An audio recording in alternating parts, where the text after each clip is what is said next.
Hey cats and kittens, Beast has got a lot to answer for. Today a race review of the Great Bristol Run half marathon.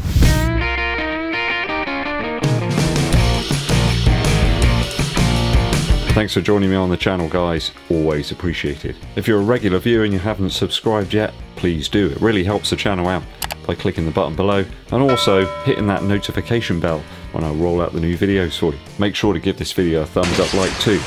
Dankeschön. I want to get straight into it people, no coffee making here. So, finally got to sleep at about 1:30 last night after Beast demanded to be fed. Alas, the mongrel biscuits were depleted.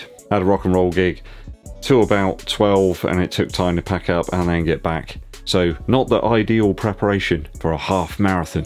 That's what not to do guys. If you're going to do one, just rest and do absolutely nothing. At least the day before, so yeah. Ready for it. Kev Burton and I took to the road and arrived with a nice bit of time to get a mile warm-up under our belts to familiarise ourselves with the race area, but sadly a lot of the time that we made up we spent waiting to use the facilities, of which there were many, but sadly not very many of the type required by the runners. Do you catch my drift? No matter how many toilets they put in at these events, they never seem to be enough, do they? And after completing my mission, I had a mere 5 minutes to get to the start line, which was, yeah, not the ideal prep. There were loads of other people queued up behind me as well, waiting to use the facilities that were in the same wave, so I don't know how that worked. I quickly made my way to the start line as fast as I could. People were packed in like sardines by that point, and I tried to make my way to the 1 hour 30-minute pacer. I got relatively close to them, but then the race just seemed to start with very little kind of build up. I forgot to turn on the Garmin Pace Pro that I'd set up ready for the half marathon. It was just too late to try and find it by then. I just had to quickly start my watch and hope for the best. They had these oddly spaced diagonal barriers to try and sort of slow everybody's approach to the actual start line. Obviously this was a half marathon where not everybody was going to be starting at the same time, but I really wanted to try and kick it off at right bang on 9, and I think I got through the actual start line area around about 9:02, something like that. By that point the 1:30 pacer was in the distance somewhere, and even further in the distance on top of that was Andy the FOD runner. Those weird diagonal barriers were quite hard to navigate, and some people sort of even colliding into them. They seemed unable to negotiate them. Anyway, ran over. First mile, way too hot out the gates. We're all guilty of that sometimes, and yeah. The one thing I wanted to try to do was keep it nice and steady, but it didn't happen. A Kevin McAllister mistake. Like a defender clobbering a striker in the first minute of a match and getting sent off. So I managed to stabilise things from about 6 minutes 32 per mile on the first mile to about 6:59 and then 6:47 for the third mile. Much needed water consumed round about then as well. And by that point things were ticking over very, very nicely. The Portway section of the race is very devoid of any action at all really. There was some live music going on, but I had my tunes. LTJ Bookham was doing the trick, and also a little Brian Setzer went down very nicely. I mean, if you like large bridges and cliff edges, then it's probably right up your street. So when I hit the 5k point I was around about 21 minutes, so absolutely spot on where I needed to be. Ideal for my target. And then we hit that double back around about 4 miles at the end of the Portway. I remember around about this point on the double back the sun started blazing down, and I had a few feelings of the Martok 10k from back in June, was it, or July? July I think. That was a warm day and I had the same types of feelings this time around. I was cooking my head like a burger on a grill. Some of the water I just tipped it over my neck, and on the top of my head I was really starting to get pretty warm by this stage. They had forecast some rain for this race, but there was absolutely no sign of it. Maybe it was John Ketley or Michael Fish that they'd pulled in to give them a weather update. So on the double back there's a relatively flat section there with some downhill parts which were really welcome. They allowed me to just keep it nice and steady, only dipping the effort there on some of the smaller and shorter elevated parts. So I had some mile splits of 6:51, 6:43 and 6:58, so very steady, almost smack bang on what I wanted to be at that point. So round about mile 7 you start to head back towards the city centre itself. Features some quite quick turns there, which I wasn't expecting. Do lose a little bit of your momentum on those parts, and there's a straighter section on mile 8 which I was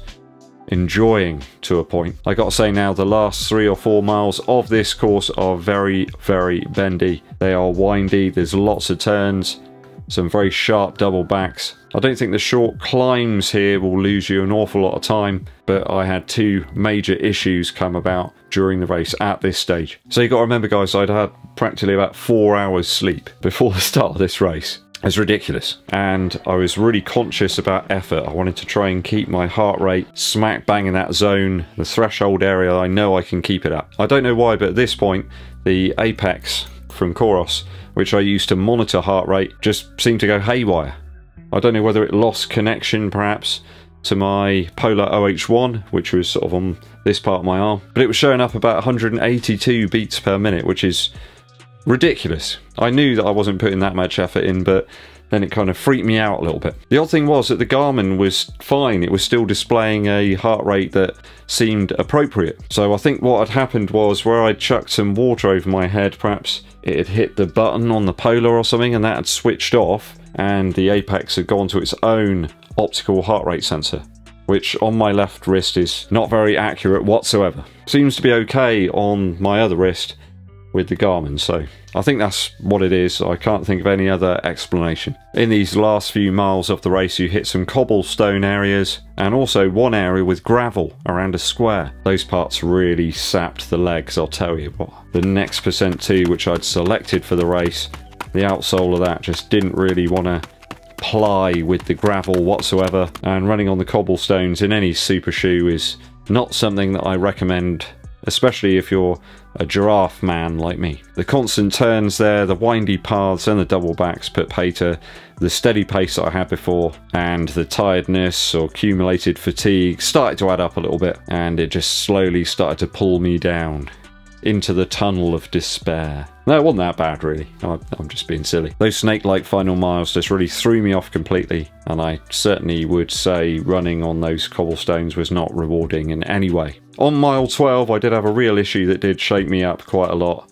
It really threw me off my stride. Fortunately, it didn't ruin the race completely, but I did start to feel quite dizzy, and I was a bit alarmed at one point. I was unsure of my footing, and I started to have to slow down a little bit, maybe for like 10-15 seconds or so. Everything felt okay after that. I'm not sure whether I just pushed it a little too hard going up one of the hills. Another lovely runner slowed down a bit and asked if I was okay, and I sort of murmured something to him with whatever sound I could make at the time. So probably lost like 10-15 seconds or so, round about that point. But that seemed to bring me back to life, strangely, and I managed to end the race with a nice solid effort. I pressed on with the last mile, 6 minutes 56 per mile. And finally, the 0.2 of 6:45 through the finish line. So an official time of 1 hour, 31 minutes and 48 seconds.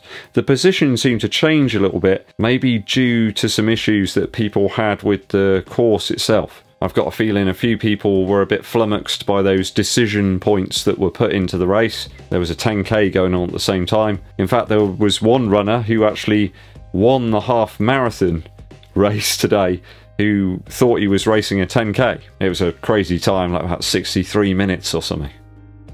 Madness. So Strava has it down as 13.1 miles bang on, with 1 hour 31 spot on, which is of course a Strava PR, and today a half marathon race personal best as well. Well chuffed with this, and zero to be upset about. Yeah, I was going to try and do sub 1:30, but didn't quite happen for me today, mainly due to Beast. I blame Beast, and trying to do a gig the night before was not the best preparation, I suppose, for that type of thing. Fortunately, I don't have a gig before my next race, which is at the Salisbury Half Marathon in a couple of weeks' time. Just refreshing my memory on the Salisbury Half Marathon race route, it looks like there's even less elevation on that one. Let's just hope for a little bit of rain. Nice cool conditions, that's what we want. Or I'm going to have to develop the Eddbud patent wrist cooler. I went with the next percent 2 guys, and here's why. I looked at my legs. I didn't look at them, I'd sort of felt them, you know, how did they feel? And they felt really, really tired. Overall tiredness really, and taking into account the gig the night before, I went for the easy option this time round. I had loads of other things to worry about aside from shoe choice, so I thought I'd go with the tool that I thought would probably best do the job this time around. Yeah, the lack of cat food, and also Mrs. Eddbud deciding to paint one of the walls of the bedroom as well on that night was a surprise. Sort of like a clay colour. Looks really lovely. So some stats there guys, 6 minutes 56 per mile, cadence of about 178 steps per minute. So a little bit off that February time trial effort that I did earlier this year. Mind you, that was at 2 degrees C, so it was about 15 or 16 degrees today. Yeah, I know it's not hot. It is for us here in the UK. That's quite warm, still mild, okay? Some people say that's not warm, this is warm, but you know, we live here. This is how it is for us. A great day of racing today, and I'm really happy to see Kev Burton, the legend, still lives to run another day. Even got to meet up with the Forest of Dean master, Andy the Fod runner. In fact, here he is. How you doing, Andy? Good to see you, man, in person. Good, mate. I'm good. Glad that's done, but also enjoyed myself. That was a good one today. Yeah, well, so I enjoyed it. I enjoyed it up to about mile 10. Yeah, I enjoyed it. I think everyone enjoyed it up to that point. The cobbled streets and the hills got us all. And again, mate, I know you struggle a little bit with the temp. I mean, a lot of people moan at us and say it's not that hot in England, but I really struggle when the sun gets out. It's this time of year. It was crazy, and to be fair, when we started, it was meant to rain today. Did you see the forecast? It was meant to be raining, and I thought, happy days, we're going to have a good run today. Yeah, showers as well to keep us cool. And I thought, this is it, this is the race. And then we sat on the start line, and boom, the sun is there, blazing, sweating before you start. Yep.